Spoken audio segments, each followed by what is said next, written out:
when you change things, you make adjustments, that automatically creates room for improvement.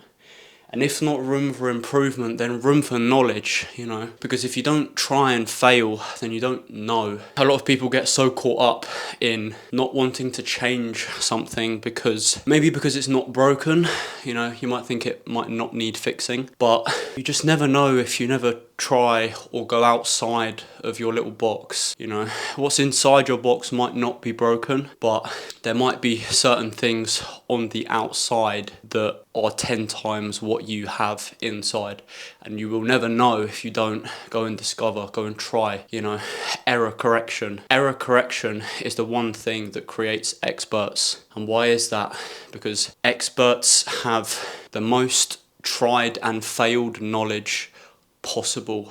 They know certain things that people don't know that haven't gone and tried. The knowledge that error correction experts have is far superior to the people that just stay in their comfortable little bubble and don't experience outside of that. It's definitely a challenging journey to take on, because it can be in any field, any realm, but the courage to go on a error correction journey, to start something and be constantly correcting your errors, to realign, readjust, assess, backtest, and see where you're going wrong, what you're doing that needs improving.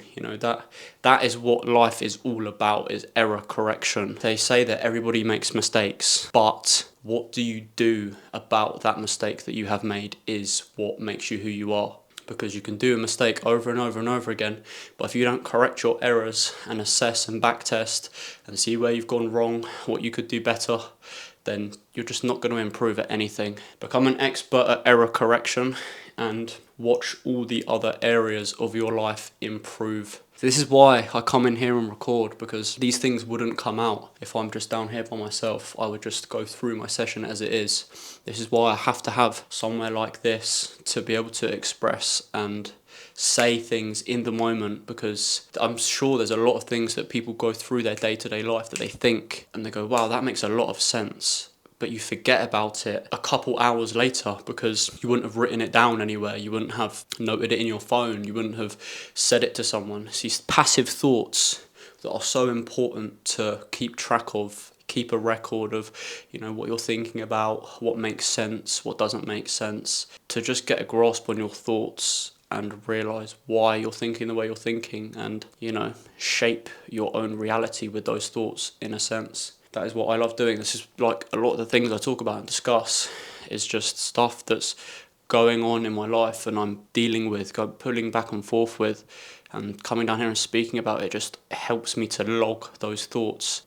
Even if it's practically me talking to myself, I might follow the conversation up and completely answer my own questions sometimes. There's plenty of times where I've been talking on here and down here where I just end up answering myself. As crazy and psycho as it is, it's one of the only ways to truly get a physical, tangible grasp on yourself and who you are in the moment, in the present moment. That is why I love it down here and why it's so important to me.